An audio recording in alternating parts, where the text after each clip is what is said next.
नमस्कार दोस्तों, स्वागत है आपका स्टडी फॉर सिविल सर्विसेज में। वीडियो को पूरा देखिए। कोई भी आपका फीडबैक है, कोई सजेशन है, तुरंत वीडियो में कमेंट करके जरूर बताइए। अच्छा लगे तो वीडियो लाइक जरूर कर लीजिए और ऐसे वीडियो लगातार फ्री में पाने के लिए चैनल को तुरंत सब्सक्राइब कर लीजिए और बेल आइकन को जरूर टैप कर लीजिए ताकि आगे भी सारे वीडियो आपको मिलते रहे। यूट्यूब में फॉलो करते हैं तो प्लीज ये वाला फ्री टेलीग्राम चैनल जरूर ज्वाइन कर लीजिएगा। सारे नोटिफिकेशन, सारे अपडेट यहीं पे आते हैं, ध्यान रखिएगा। स्टडी फॉर सिविल सर्विसेज का कोई भी पेड ग्रुप अगर आपको ज्वाइन करना है तो सिर्फ 856480560660897523864455 यही नंबर है हमारे, सिर्फ जहां पे कॉल या व्हाट्सएप कर सकते हैं। इंस्टाग्राम पे हमारा पेज जरूर फॉलो कर लीजिएगा, studyforcivil.services है। ट्विटर पे हमको जरूर फॉलो कर लीजिएगा, @studyforcivils है। सारे क्वेश्चन अटेम्प्ट करिए और स्कोर अपना तुरंत कमेंट करके बताइए। दोस्तों नमस्कार, स्टडी फॉर सिविल सर्विसेज में आप सभी का स्वागत है। 70th बीपीएससी पीटी एग्जामिनेशन जो अपकमिंग मंथ में होने वाला है बहुत जल्द, ठीक है। तो उसके लिए हम लोग वीडियो सीरीज देख रहे हैं अपनी पेड क्विज की। काफ़ी एक्सपेक्टेड क्वेश्चंस होते हैं जो एग्जामिनेशन में आपको देखने को मिलेंगे, ठीक है। तो प्लीज़ फॉलो कीजिएगा जितने भी वीडियोज़ हम देख रहे हैं। और स्टार्ट करेंगे आज का वीडियो फर्स्ट क्वेश्चन के साथ। हमसे पूछा गया है, सूक्ष्म वित्त क्षेत्र के मुद्दों और चिंताओं का अध्ययन करने के लिए मालेगांव समिति की नियुक्ति किस वर्ष में की गई थी। तो आरबीआई ने एक कमेटी कॉन्स्टिट्यूट की थी जो भारत में हमारा एमएसएमई सेक्टर है ना, उसके इश्यूज़ को स्टडी करने के लिए। तो बेसिकली उसकी जो माइक्रो फाइनेंसिंग है उसके बारे में स्टडी के लिए। तो ये अक्टूबर 2010 में, ठीक है। इसके जो चेयरमैन थे YH मालेगाम, तो इन्हीं के नाम पे इसका पड़ा था नाम ये। तो ऑप्शन बी। अब देखिए यहाँ पे हमारे पास मॉडर्न हिस्ट्री का एक क्वेश्चन है। तो यहाँ पे सभी जितने भी विषय हैं उनसे मिलते जुलते सिलेबस जो भी है हर सब्जेक्ट से क्वेश्चन देखेंगे, है ना। तो अगला है कि भारत के किस वायसराय ने भारत में स्थानीय सरकारी निकाय बनाने की पहल की। आज की डेट में जो आप पंचायती राज इंस्टीट्यूशंस देखते हैं विलेज लेवल पे, है ना, पंचायत लेवल पे, ये सब जो चीज़ें हैं, तो इसकी शुरुआत और इसके फादर के रूप में जाना जाता है, father of local self government in India, है ना। तो ये लॉर्ड रिपन, है ना, 1882 में रेजोल्यूशन सबसे पहले इंट्रोड्यूस कराया गया था इसके बारे में इनके द्वारा। नेक्स्ट है, भारत को अर्ध संघ के रूप में किसने वर्णित किया। Quasi federation. तो भारत का जब कॉन्स्टिट्यूशन बना आज़ादी के बाद, तो उसमें कई तरह के अलग अलग संविधानों से हमने कई सारी चीज़ें ली हुई हैं। तो उसी के क्रम में कई सारे कॉन्स्टिट्यूशनल एक्सपर्ट जो हैं उनके अलग अलग विचार हैं भारत के फेडरेशन, डेमोक्रेसी, इन सब चीज़ों के बारे में। तो ये स्टेटमेंट ध्यान रखिएगा। क्वासी फेडरेशन के बारे में अलग से पढ़ भी लीजिएगा। ये दिया था केसी वियर ने, ऑप्शन सी। कौन सा अनुच्छेद मंत्रिपरिषद को राष्ट्रपति को सहायता और सलाह देने की अनुमति देता है। देखिए भारत में जो भी कार्य होते हैं केंद्र सरकार में वो प्रेसिडेंट ऑफ इंडिया के नाम से होते हैं, है ना, on the advice of council of minister headed by prime minister, ठीक है, ये ध्यान रखिएगा। तो ये प्रावधान दिया गया आर्टिकल 74 में। 1965 ऑनवर्ड्स भारत में हरित क्रांति जो है काफ़ी व्यापक रूप से स्टार्ट हुई, जिसमें जो हमारा एग्रीकल्चरल उस समय कह सकते हैं कमोडिटीज़ थी, खास करके वीट और राइस, इसके उत्पादन में बहुत ज़्यादा वृद्धि देखी गई, ठीक है। तो वही पूछा गया है कि इसके दौरान किसानों के द्वारा बाजार में अधिशेष के रूप में कौन सी उपज उपलब्ध थी। तो सरप्लस इसी का हुआ क्योंकि इसका एक्सेस प्रोडक्शन हुआ था। तो ऑप्शन फर्स्ट, है ना, MS स्वामीनाथन का नाम ध्यान रखिएगा इस रेफरेंस में, ठीक है, ग्रीन रेवोल्यूशन के जनक के रूप में। नेक्स्ट क्वेश्चन है, निम्नलिखित में से किसने 1897 में रामकृष्ण मिशन की स्थापना की थी। ऑप्शन सी को चुनेंगे, स्वामी विवेकानंद, ठीक है। ऑप्शन यहाँ पे सी करेक्ट है। देखिए यहाँ पे मैं आपको एक सूचना दे देना चाहता हूँ। अभी जैसे हमारे ग्रुप्स लगातार पेड ग्रुप चल रहे हैं, अभी भी आप बिल्कुल स्टार्टिंग से सिलेक्शन तक की तैयारी हमारे साथ कर सकते हैं, ठीक है। पेड ग्रुप्स की इन्फॉर्मेशन अगर आपको चाहिए तो इस वीडियो के डिस्क्रिप्शन बॉक्स में हमारी 3 कॉन्टैक्ट डिटेल होंगी, मोबाइल नंबर, उस पर कॉल या व्हाट्सएप करके ये पेड क्विज, है ना, फुल स्टडी मटेरियल के ग्रुप, टेस्ट सीरीज, है ना, या फिर जो मेंस के ग्रुप्स हैं, जैसे कि मैं बता दूं कि अभी जैसे 67th बीपीएससी में भी जो सेकंड रैंक थी बीपीएससी में निकिता कुमारी जी, वो भी स्टडी फॉर सिविल सर्विसेज से सिलेक्टेड है ना। ऐसे बहुत सारे कैंडिडेट्स हैं जो सफलता पा चुके हैं, ठीक है। तो आप भी चाहें तो इन चीज़ों का फायदा उठाएं, जो to the point study materials हैं हमारे, ठीक है, इनसे जुड़ सकते हैं। इसकी जानकारी आपको इन्हीं मोबाइल नंबर पे मिल जाएगी, या फिर वीडियो के स्टार्टिंग पार्ट में इंट्रोडक्शन में मोबाइल नंबर बताए जाएंगे, उस पर आप कॉन्टैक्ट कर सकते हैं। नेक्स्ट है, समुद्री नमक, पराग, राख, धुआं, कालेख, बारीक मिट्टी, ये सब क्या है। तो ये बेसिकली क्या होता है, डस्ट पार्टिकल, धूल के कण में ही तो शामिल हो जाएंगे। निम्नलिखित में से किसका उपयोग आमतौर पर दूध में मिलावट में नहीं किया जा सकता। तो जो आर्टिफिशियली हम दूध मार्केट से खरीदते हैं या जो दूधिया वगैरह ले आते हैं घरों में ना, तो उसमें मिलावट के तौर पर स्टार्च यूज़ किया जाता है, यूरिया यूज़ करते हैं, डिटर्जेंट जो ये सर्फ वगैरह होता है, पाउडर, ये भी यूज़ होता है ना, सॉ डस्ट नहीं यूज़ होता। तीनों एग्जाम्पल फिर ये ध्यान रखिएगा। ब्रिटिश जो शासनकाल रहा उसमें कई सारे एक्ट आए जो ये सारे लिखे हैं, इंपॉर्टेंट हैं, इनके बारे में अलग से पढ़ना है। उसी में से एक है कि किस अधिनियम के तहत केंद्रीय विधानमंडल को 2 सदनों वाला बनाया गया। तो जैसे अभी हम संसद हमारी देखते हैं 2 हाउसेज है ना, लोकसभा और राज्यसभा, तो पहली बार केंद्र स्तर पे ये बाईकैमरल जो लेजिस्लेचर बनाया गया वो माउंटेग्यू चेम्सफोर्ड रिफॉर्म के नाम से एक्ट जाना जाता है, गवर्नमेंट ऑफ इंडिया एक्ट 1919 का, इसके माध्यम से बनाया गया था। नेक्स्ट है कुमार देवी, जो कि एक लिच्छवी गणराज्य के बारे में आपने पढ़ा होगा, उसकी राजकुमारी थी, ठीक है। तो इनका विवाह किस गुप्ता राजा से हुआ था, ठीक, तो ये थे चंद्रगुप्त फर्स्ट, ऑप्शन डी, इनसे हुआ था इनका विवाह। भारत में पंचवर्षीय योजनाएं चलाई गई जब योजना आयोग था, ठीक है, तो 12 इनकी कुल संख्या है 5-5 वर्षों के लिए। तो किस योजना का फोकस था, भोजन, कार्य और उत्पादकता, है ना। तो 1985 से 90 तक चला था 7 5 प्लान, उसकी प्राथमिकताएं थी ये। किस वर्ष ने वर्ष तो दिया है 1853 में भारत के किस राज्य में पहली बार ट्रेन चलाई गई थी, ऑप्शन सी को चुनेंगे, महाराष्ट्र, ठीक। इसमें ये जो है मतलब ये डेट भी चाहे तो ध्यान रख सकते हैं, 16 अप्रैल था, ठीक। तो बॉम्बे से लेकर के थाने, है ना, इनके बीच में लगभग 34 किलोमीटर के डिस्टेंस पे ये पहला ट्रेन ऑपरेशन इंडिया में हुआ था। केंद्र सरकार ने कितने दिनों के लिए काम उपलब्ध कराने के लिए 20 जून 2020 को गरीब कल्याण रोजगार अभियान शुरू किया था। कोरोना का टाइम पीरियड था ये, तो जो लोग प्रवासी मजदूर वगैरह थे ना, उनके लिए लोकल लेवल पे जब गए थे अपने घर पर वापस, तो अभियान चलाया गया था ये रोजगार देने के लिए 125 दिन का पहले।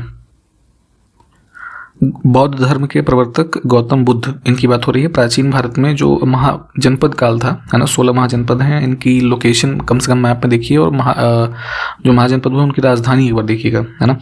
तो इसी दौरान जो है ये बौद्ध धर्म का प्रवर्तक के रूप में, है ना, उपस्थित रहे। तो किस गणतांत्रिक राज्य से जुड़े हुए उसके ये राजकुमार थे, ठीक है। तो शाक्य वंश जो था ना, उससे संबंधित थे।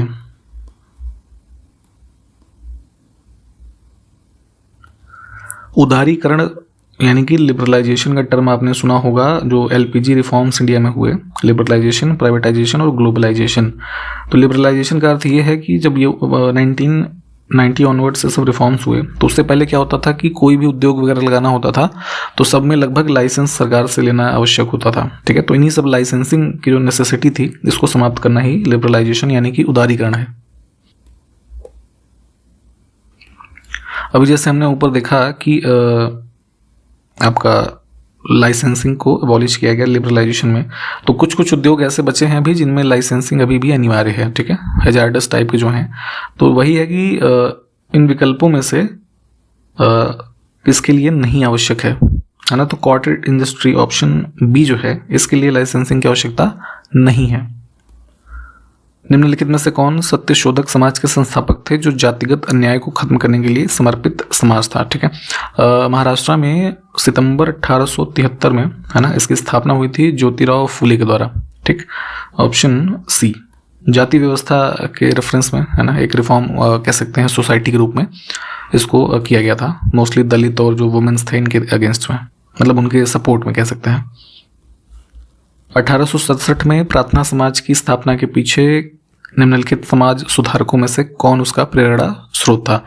तो फाउंडेड था ये केशव चंद्र सेन के द्वारा, ठीक है। नहीं, माफ कीजिएगा, देखिए 2 चीज़ें हैं इसमें। बेसिकली पूछा गया ना प्रेरणा स्रोत, तो असिस्टेंस के रूप में, है ना, या एक हेल्पिंग हैंड कह सकते हैं केशव चंद्र सेन को इसकी स्थापना के पीछे, लेकिन रियल फाउंडर जो माने जाते हैं ना, वो आत्माराम पांडुरंग, ठीक है। तो दोनों नाम ध्यान रखेंगे। नेक्स्ट है ब्रह्म समाज, जो कि सामाजिक समानता के सिद्धांत को बढ़ावा देता है। इसकी स्थापना किसके द्वारा की गई थी। तो जो है 1828, है ना, इसकी स्थापना हुई थी कलकत्ता में राजा राम मोहन राव के द्वारा। निम्नलिखित में से कौन से 2 प्रमुख आंतरिक भूमि मार्ग थे जिनके माध्यम से मौर्योत्तर काल में व्यापार और वाणिज्य होता था। मैप पे लोकेट कीजिएगा इसको। उत्तरापथ और दक्षिणापथ कहते थे। संविधान के बारे में क्वेश्चन है कि कौन सा उन आदर्शों को दर्शाता है जिन्हें राज्य को नीतियां बनाते समय और कानून बनाते समय ध्यान में रखना चाहिए। तो संविधान में भाग 4.1 है डीपीएसपी, है ना, आर्टिकल 36 से 51 के बीच में। तो इनको बनाया ही इसीलिए गया है एक तरीके से कि जो है कोई भी केंद्र सरकार हो या राज्य सरकार कोई कानून बनाए तो इनमें जो चीज़ें वर्णित हैं उसको ध्यान में रख करके, ठीक है। तो ऑप्शन सी। अगला है विटामिन ए के बारे में कौन सा कथन सही है? तो बीटा कैरोटीन विटामिन ए का अग्रदूत है और पत्तेदार हरी सब्जियां तथा पीले फल विटामिन ए के अच्छे स्रोत हैं, ठीक। तो दोनों बातें यहाँ पे ठीक हैं। देखिए ज्वालामुखी विस्फोट होता है तो उसमें से देखा होगा आपने जो मटेरियल निकलता है लावा बोलते हैं उसे, ठीक है। तो उसी के बारे में क्वेश्चन है कि जब लावा जमीन में विकसित दरार जो होती है उसके माध्यम से एक रास्ता जैसी संरचना बनाता है और लंबवत रूप से ये जमा हो जाता है, ठीक। तो एक दीवार जैसी जो संरचना ये बनती है और उसी स्थिति में जम करके ठंडा भी हो जाता है तो इसको क्या कहते हैं, ठीक है। तो टर्म है ये डाइक्स, ऑप्शन बी। थोड़ा इसको सर्च करके इमेज देख लेंगे तो समझ में आ जाएगा अच्छे से। अगला है विष्णुपुर मंदिर समूह किस भारतीय राज्य में स्थित है? ये है वेस्ट बंगाल में, ऑप्शन बी। अगला है सिंगली जातीय समूह किस देश में पाया जाता है? जैसे भारत में अलग अलग जातियां निवास करती हैं जातीय समूह, तो सिंगली जो है ये होते हैं श्रीलंका में। 2011 की जनगणना के अनुसार किस राज्य में लिंगानुपात सबसे अधिक है? सेंसस देखिए नया हुआ नहीं है, अभी भी एग्जामिनेशन में 2011 की चीज़ें पूछी जाएंगी तो उसको ही पढ़िएगा। केरला इसमें सबसे हाईएस्ट था सेक्स रेशियो में 1084, है ना, महिलाएं प्रति 1000 पुरुषों पे, ठीक। आप जरा हमको एक उसका उत्तर बताइए। ये ठीक है, बिहार में हमारा कितना था, ठीक। कमेंट करिए सेक्स रेशियो कितना था। किस अनुच्छेद में उल्लेख है कि राज्य भारत के क्षेत्र के भीतर किसी भी व्यक्ति को कानून के समक्ष समानता या कानूनों के समान संरक्षण से वंचित नहीं करेगा, ठीक है। इक्वलिटी बिफोर लॉ कह सकते हैं, है ना, सभी के लिए। तो ये फंडामेंटल राइट जो भाग 3 में हमारा है उसका अनुच्छेद है 14, इसमें वर्णित है।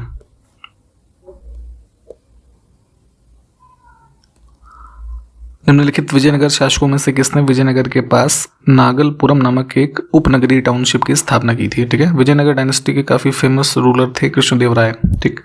तो इन्होंने ही जो है अपनी मदर के जो है मेमोरी में कह सकते हैं, नागमंबा देवी उनकी मदर का नाम था, तो उन्हीं के उस पे इसको स्थापित किया था।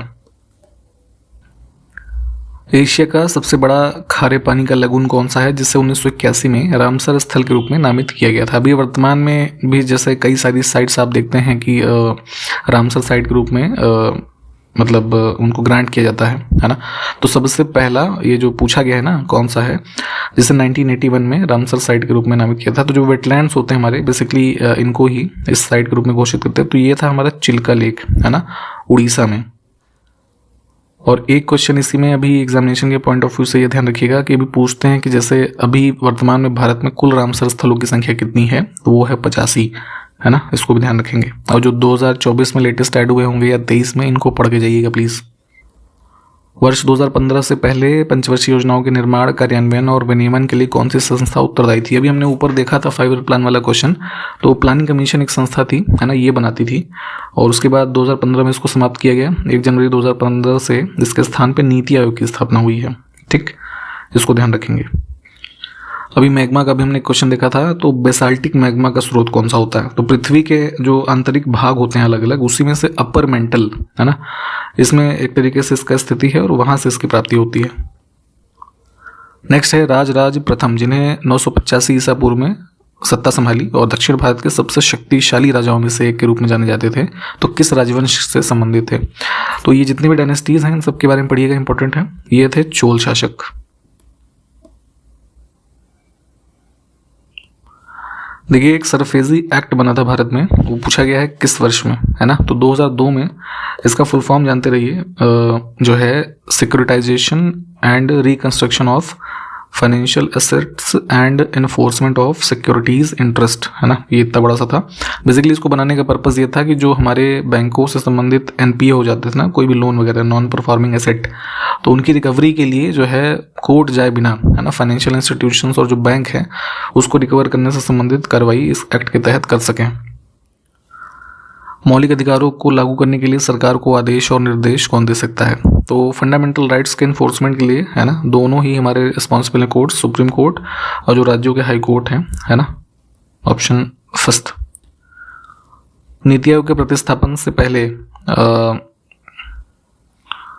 कौन सी भारत की अंतिम पंचवर्षीय योजना थी? तो अभी हमने जैसे ऊपर भी बात की है पंचवर्षीय योजनाओं के बारे में, तो 2015 में हमने बताया ना स्थापित हुई थी नीति आयोग, तो उसी समय चल रहा था 12वां पंचवर्षीय योजना 2012 से 17 तक के लिए। एंशिएंट टाइम की एक पुस्तक है काफ़ी फेमस, संस्कृत का नॉवेल है कादम्बरी, है ना, तो उसके लेखक का नाम बताना है, तो जो है ये बाणभट्ट। विटामिन बी का कौन सा प्राकृतिक रूप बच्चे के मस्तिष्क, जिसको एनेसेफली कहते हैं, और स्पाइना बिफिडा इसके प्रमुख जन्म दोषों को रोकने में मदद करता है? स्पाइना बिफिडा क्या होता है कि जो हमारा ये स्पाइनल कॉर्ड होती है बॉडी में, तो जैसे बच्चा गर्भ में होता है तो ये फुल्ली डेवलप नहीं हो पाता, ऐसा एक विकार जो होता है उसी को स्पाइना बिफिडा कहते हैं। तो जो है इसके ऐसी चीज़ें ना होने पाए तो फोलेट, है ना, इसीलिए महिलाओं को जो है ये देखते होंगे कि प्रोवाइड कराया जाता है। तो ये है विटामिन बी का रूप। ठीक, इसको सामान्यतः हम किस नाम से जानते हैं? क्या कोई कमेंट करके बताएगा फोलेट को? एक और पुस्तक है मृक्षकटिक, है ना, या मृक्षकटिक हम कई बार बोलते हैं, तो इसके लेखक का नाम बताना है। तो ये थे जो है शूद्रक। निम्नलिखित में से कौन से राज्य के नीति निर्देशक सिद्धांतों में सूचीबद्ध नहीं है? भाग 4 में अभी हमने बात की थी 36 से 51 के बीच में ये DPSP दिए हुए हैं, directive principles of state policy.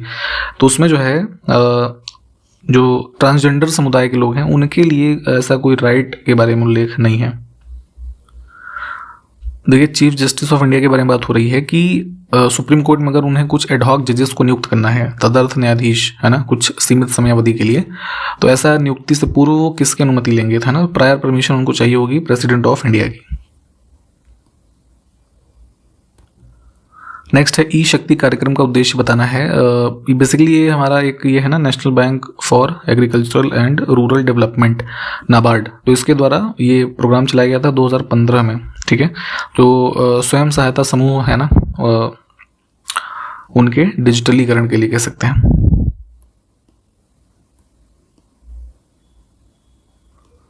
खाद्य प्रसंस्करण में मक्के के पौधे से प्राप्त किस विधिक घटक को पानी या रस के साथ मिलाया जाता है और उबालकर भरावन बनाया जाता है और उत्पादों को एक चमकदार अर्धस्पष्ट फिनिश दिया जाता है? तो मिलावट के रूप में, है ना, या जो ये कुछ खाद्य प्रोडक्ट्स में इस चीज़ को यूज़ करते हैं जो मक्के के पौधे से प्राप्त होता है। क्या है?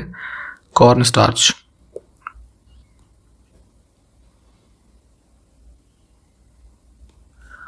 नेक्स्ट है, एक बेकिंग छात्र ने केक पकाना शुरू किया, है ना, कोई बच्चा मान लीजिए बेकिंग सीख रहा है और केक बनाना स्टार्ट करता है, तो पकाना जब उसको शुरू करेगा तो कुछ देर में उसे एहसास हुआ कि उसका केक जो है फूल नहीं रहा। आप देखते क्या कि केक वगैरह काफ़ी फ्लफी होते हैं ना ऐसे, तो उसमें बेसिकली डाला जाता है ये बेकिंग पाउडर।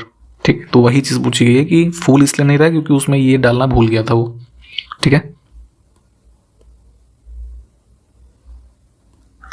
नेक्स्ट है SiO2। ये बेसिकली क्या होता है? Silicon dioxide. तो इसकी रासायनिक संरचना के साथ सिलिकॉन और ऑक्सीजन से बना कौन सा खनिज मुख्य रूप से कांच, अपघर्षक, फाउंड्री रे, हाइड्रोलिक फ्रैक्चरिंग प्रोपेंट, ये सब चीज़ें हैं जिसको बनाने में इसका उपयोग होता है। ठीक है, तो इसके साथ जो यूज़ होता है वो होता है क्वार्ट्ज। ठीक,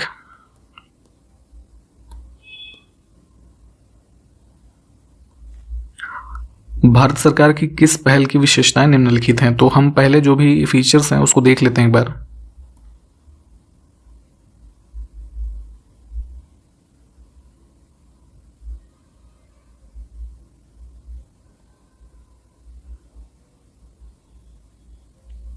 जो भी आपने अभी 3 ऑप्शंस देखे हैं, ठीक है, तो जो भी विशेषताएं लिखी हुई हैं ये हैं मेक इन इंडिया से संबंधित।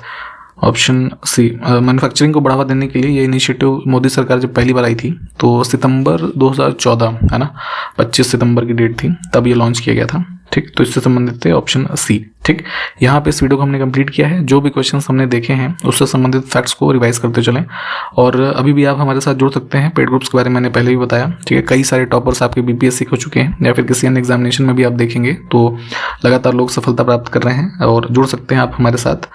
3 मोबाइल नंबर इसी वीडियो के डिस्क्रिप्शन बॉक्स में है। ठीक, इसके आगे क्वेश्चंस को हम लोग अगले वीडियो में देखेंगे। ठीक है, तब तक पढ़ाई करते रहें, मिलते हैं नेक्स्ट वीडियो में। तब तक के लिए नमस्कार, जय हिंद।